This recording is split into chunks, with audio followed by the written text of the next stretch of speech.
Balik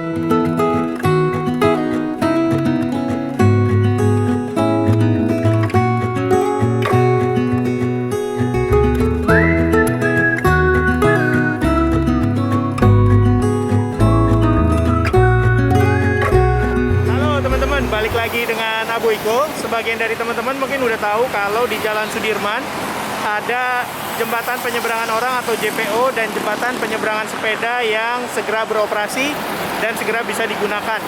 Nah, di video kali ini aku ingin ngajak teman-teman untuk kenal lebih dekat, tahu lebih dalam informasi seputar JPS ini dan menjawab pertanyaan sebenarnya seberapa penting sih ada JPO dan JPS ini?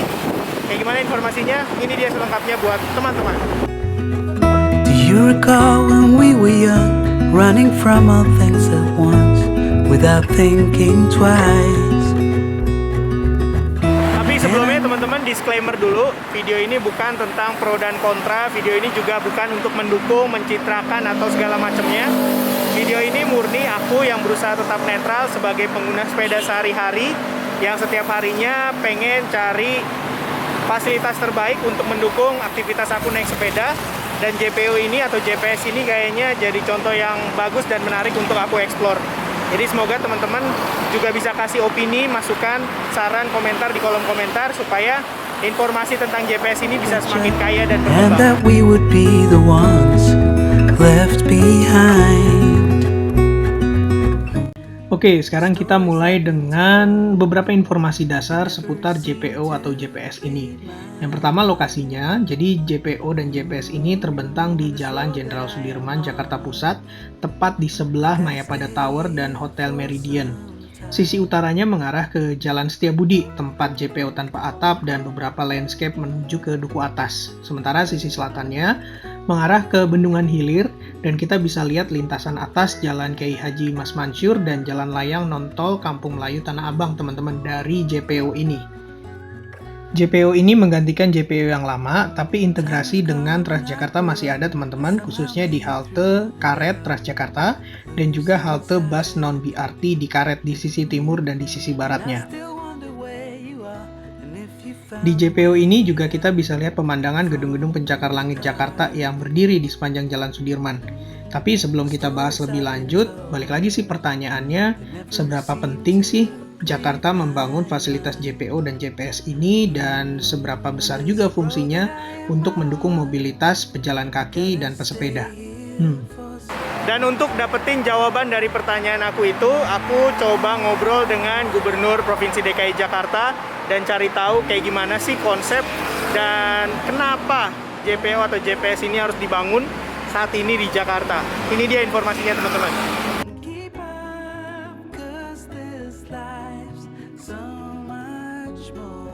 Saya cerita awalnya ya. Jadi ketika waktu itu sekitar 2018 pertengahan, saya sedang jalan inspeksi di sini. Terus ada salah seorang warga gitu ya, turun dari JPO. Ketika turun dia nemuin saya, Pak Anies, itu jembatannya tuh goyang Pak. Jembatan di sini. Iya kalau Joy rasanya ngeri gitu, walaupun dia ceritanya sama geli gitu.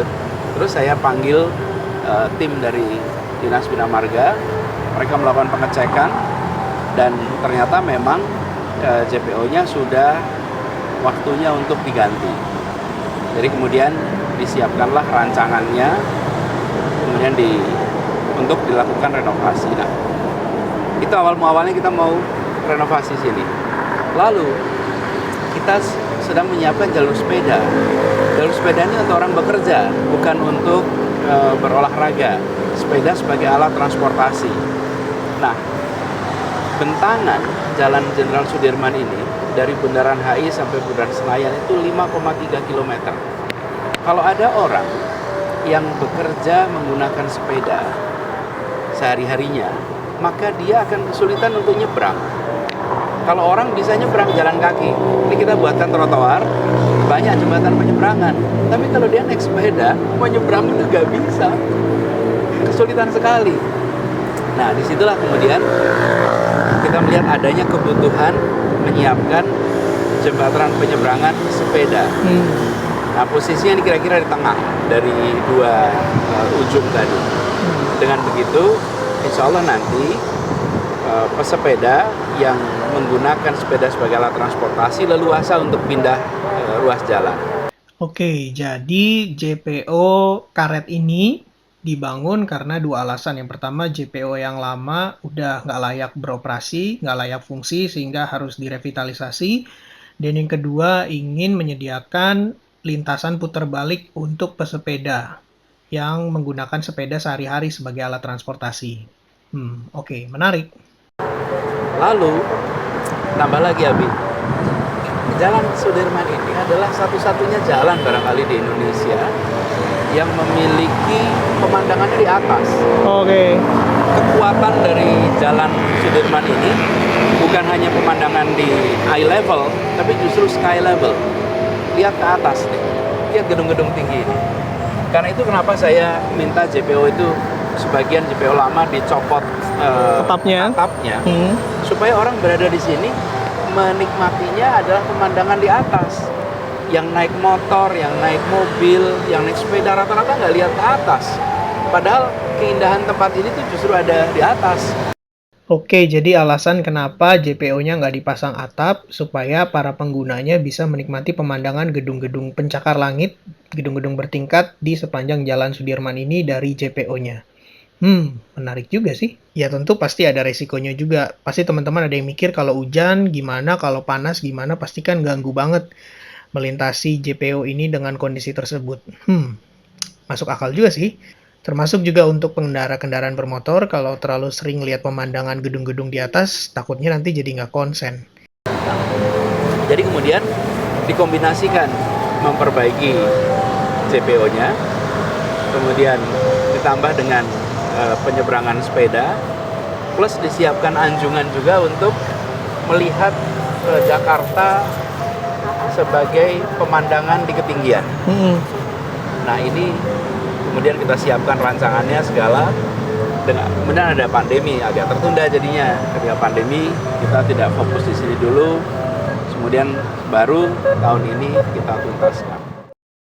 Ya, JPO dan JPS ini dilengkapi dengan anjungan pandang Jakarta, kayak semacam space atau area di mana kita bisa menikmati pemandangan ke arah utara dan selatan maupun juga di sekitar dari JPO dan JPS ini.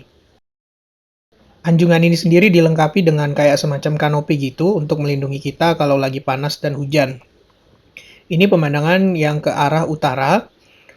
Menariknya dari anjungan ini, teman-teman ada sensor pendeteksi bobot beban. Jadi kalau misalnya bebannya terlalu besar atau lebih dari 50%, katanya alarmnya akan berbunyi dan nanti kita harus gantian nih. Ini untuk menjamin atau memastikan bebannya tidak berlebih, sehingga kita bisa tetap aman ketika berada di anjungan ini, teman-teman. Karena lagi-lagi ini JPO dan JPS fungsi utamanya.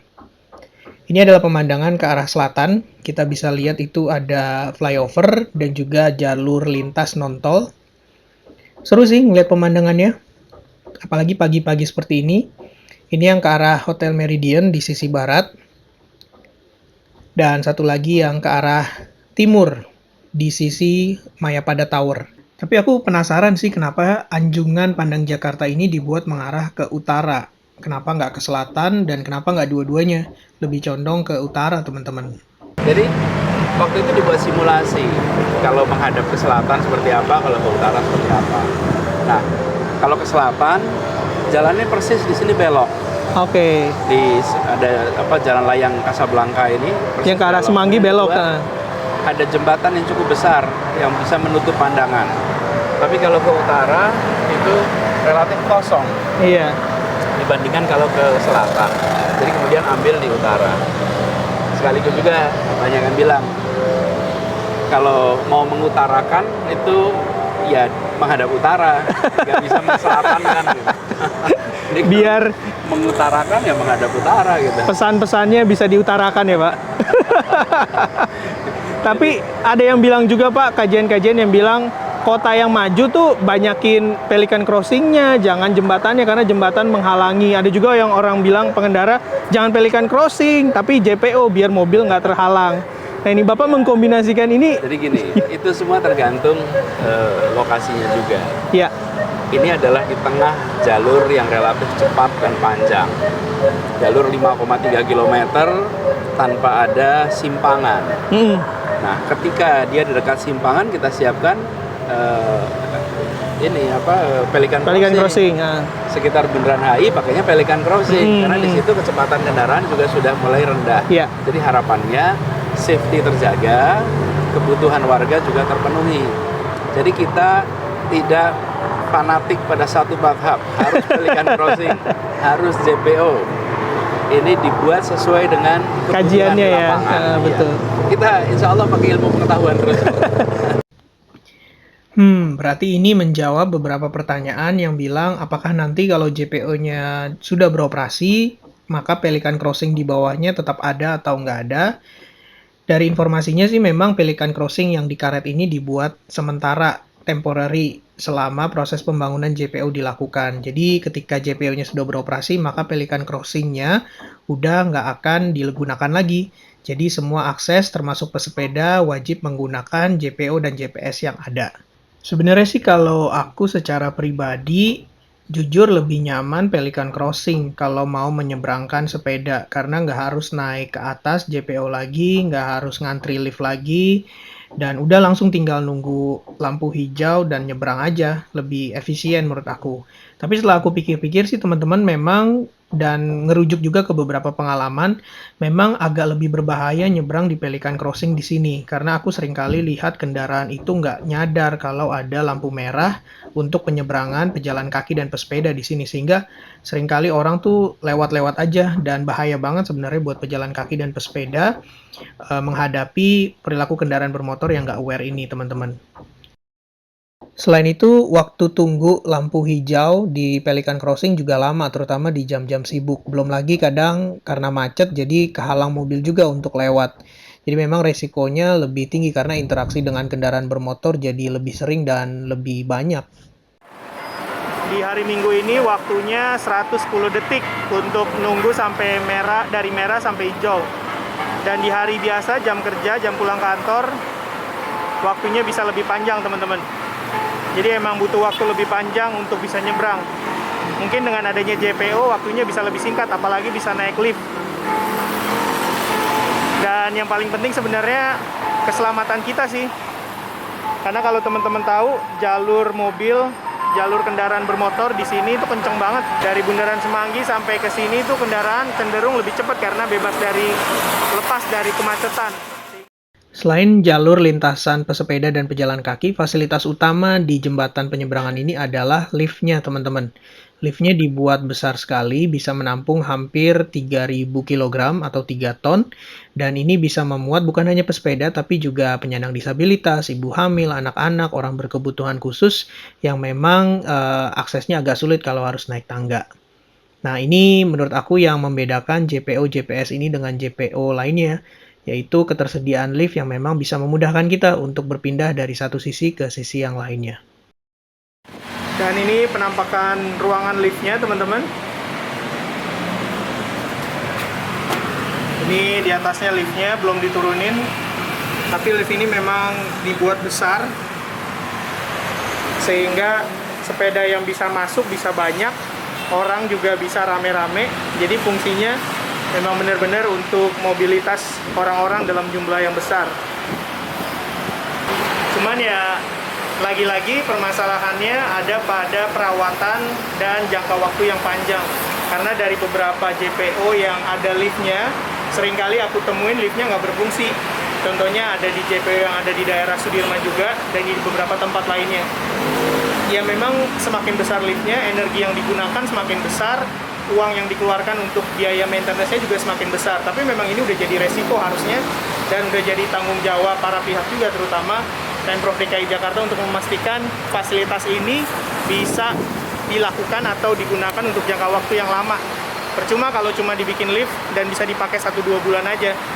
Jadi harapannya sih semoga liftnya ini bisa terus-menerus aktif digunakan dan perawatannya juga dijaga sih. Ya memang ada bagian dari kita juga sebagai penggunanya, jangan buang sampah sembarangan, jangan merusak dan lain sebagainya. Ya artinya kita punya bagian masing-masing. Tapi aku menaruh harapan yang besar liftnya ini bisa berguna untuk jangka waktu yang panjang. Saat mencoba JPO dan JPS ini, liftnya belum dioperasikan, jadi aku belum bisa share ke teman-teman pengalaman, kenyamanan nyobain liftnya. Nanti aku akan infoin kalau udah beroperasi ya. Tapi secara umum ini pengalaman atau situasi ketika kita keluar dari lift dan melintas di lintasan sepeda di JPO JPS ini. Ini lift yang turun di sisi sebelah timur JPO Pinisi, teman-teman.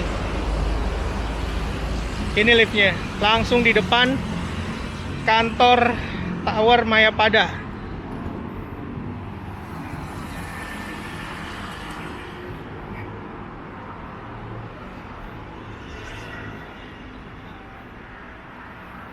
Ini liftnya di bawah tuh.